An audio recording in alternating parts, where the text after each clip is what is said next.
વિવેક જીતેન્દ્રભાઈ કોલડિયા, નવા જાંજરિયાથી. મારા ધર્મપત્ની રિદ્ધિબેન વિવેકભાઈ કોલડિયા બગસરા તાલુકાના સુડાવડ સીટ ઉપરથી ભાજપ સરકારે ટિકિટ આપી છે અને અમે નવા જાંજરિયા, જૂના જાંજરિયા અને સુડાવડમાં વિકાસ કરશું. એમાં આપણે રોડ, પાણી, રસ્તા, ગટરો અને કોઈ પણ નાના મોટા પ્રશ્ન છે એ સોલ્યુશન કરશું. અમે જંગી બહુમતી જીતશું એવો અમને વિશ્વાસ છે અને લોકોને કાયમ માટે સેવા આપતા રહેવો એવી અમે બાંયધરી આપી. હું જિલ્લા પંચાયતનો ઉમેદવાર છું કે ભાજપ દ્વારા જે લોકોની સુખાકારીમાં વધારો થાય, આ દેશની સુખાકારીમાં વધારો થાય, આ દેશના સીમાડા સુરક્ષિત બને અને આપણી સંસ્કૃતિની જાળવણી થાય, વિકાસના પણ એટલા જ કાર્યો શરૂ છે. આપણે જોઈએ કે જે સીમાડે કાશ્મીરની અંદર પહેલાના સમયમાં આપણે આપણા સૈન્યને સરહદે પહોંચાડવું હોય તો એના માટે 2 દિવસ લાગતા.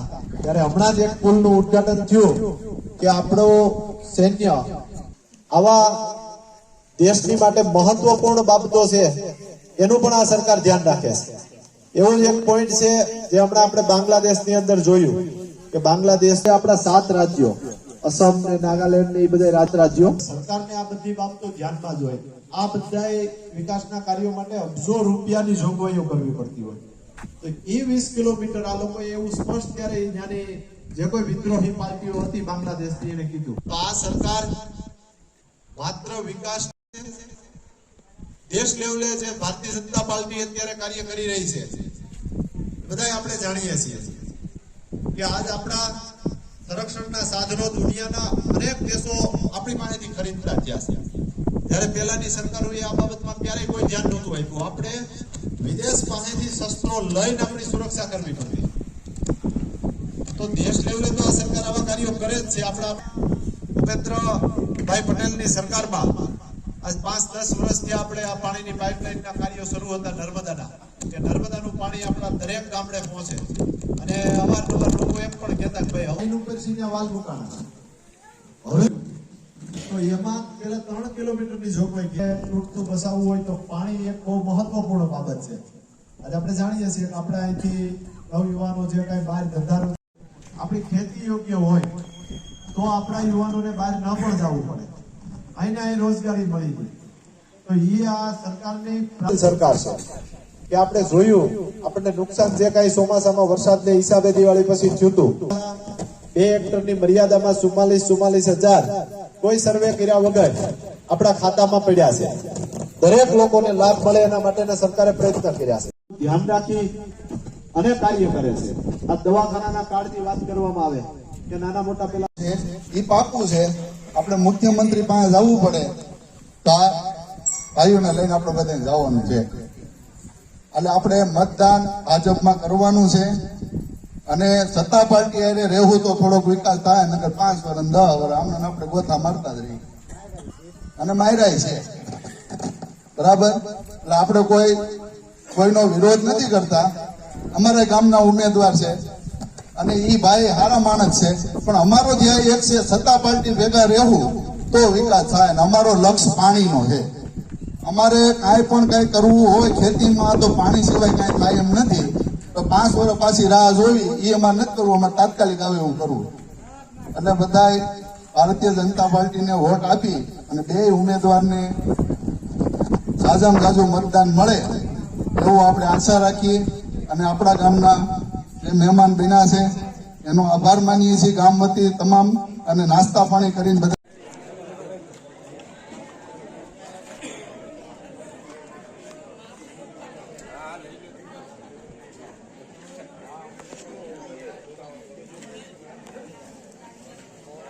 શું કહેશો આજે ચૂંટણીને અનુલક્ષીને જે તાલુકા પંચાયતની જે બેઠકને લઈને આજે જે ચૂંટણીનો માહોલ જોવા મળ્યો છે એ બાબતને લઈને શું કહેશો?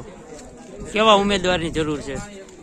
પહેલાં તો ઉમેદવારમાં તો એવું છે કે શિક્ષિત ઉમેદવારને યુવાન વર્ગ હોય તો તો એવો યુવાન વર્ગની અમારે ખાસ જરૂર છે ને એવા અમારે યુવાન ઉમેદવાર વિવેકભાઈ છે અત્યારે, તો પાણીના જે કાંઈ પ્રશ્ન છે એ પણ હલ કરશે એવો અમને પૂરી આશા છે ગ્રામજનો વતી. અને અમારા ગામની અંદર જે કાંઈ સમસ્યાઓ છે રોડ રસ્તાની તો સમસ્યાઓ બહુ ઓછી છે, છતાંય ક્યાંય કસાશ રહે છે તો એ પણ પૂરી કરશે એવી અમારી એક આશા છે ગામ વતી. શું કહેશો, તાલુકા પંચાયતની ચૂંટણીને લઈને આજ કેવો માહોલ છે તમારા ગામમાં ને કેવા ઉમેદવારને પસંદ કરો છો? આજે તાલુકા પંચાયતની ચૂંટણીને લઈને અમારા ગામમાં એક સારો માહોલ છે અને અમારા ગામમાંથી એક યુવાન યંગેસ્ટ જે વિવેકભાઈ કોલડિયા છે તે હાલ ઉભા રહ્યા છે અને એમને આપણે ચૂંટાવવાની એજ્યુકેટેડ વ્યક્તિ છે અને એ યુવાનને આગળ વધારવા માટે આપણે બધા સાથ સહકાર આપીએ અને યુવા વર્ગને આગળ વધારીએ, તેથી બીજા યુવાનોને પણ એમાંથી પ્રેરણા પ્રાપ્ત થાય. અને વિવેકભાઈ કોલડિયા એ કાર્ય કરી બતાવશે, એ વાયદા નથી કરતા અને કાર્ય કરી બતાવશે. કઈ રીતનો માહોલ છે ચૂંટણીનો અને કેવા ઉમેદવારને પસંદ કરો છો અને કેવા પ્રશ્નો છે તમારા ગામના? આજની તારીખે આજે જૂના ચંદલિયા ગામની અંદર એક સરસ મજાની ભાજપની મિટિંગ થઈ, તેમાં ઉપસ્થિત પ્રદીપભાઈ ભાખર, પછી ઘણા મહાનુભાવો હતા જેમ કે પ્રકાશભાઈ પરમાર જે જિલ્લામાંથી ઊભા છે અને તાલુકા પંચાયતમાંથી અમારા ગામના યુવાન ઊભા છે જેનું નામ છે વિવેકભાઈ કોલડિયા. એનું બહુ સારું ગામમાં છે નામ અને સેવાભાવી વ્યક્તિ છે અને એક યુવાન છે, શિક્ષિત છે, એટલે અમે ચાહીએ છીએ કે એ આવે અને જીતે બહુમતીથી. સુડાવડ, જૂના ચંદલિયા અને નવા ચંદલિયા ગામની અંદર જીતમાં આવે અને બધા માટે એક સારું કામ કરે એવી અમારી આશા છે. શું કહેશો, કઈ રીતે ચૂંટણીમાં અત્યારે ઉમેદવાર તરીકે કોણ છે ને આ કઈ રીતનો અત્યારે ઉમેદવાર તરીકે મારા મિસિસ છે રિદ્ધિબેન કોલડિયા, એ ભાજપ તાલુકા પંચાયતના સીટના ઉમેદવાર છે, સુડાવડ સીટના, નવા ચાંદરિયા, જૂના ચાંદરિયા તેમજ સુડાવડ 3 ગામના ઉમેદવાર છે. તો પહેલી પ્રાથમિકતા એ રહે કે અમારે જૂના ચાંદરિયામાં નર્મદાના નીર પોગે અને તેથી આગળ નવા ચાંદરિયામાં જળ પોગે અને સુડાવડમાં પણ જે કોઈ નાના મોટા પ્રશ્ન હોય તેને અમે સોલ્વ કરશું. તેમજ હું આ ચાંદરિયામાં નાનો મોટો થયો છું, એટલે પહેલી મારી પ્રાથમિકતા કોઈ પણ કામ હોય કોઈ પણ સમાજનું કામ તો પહેલાં એને હું સૌથી પહેલી પ્રાથમિકતા તરીકે કામ પૂર્ણ કરવું.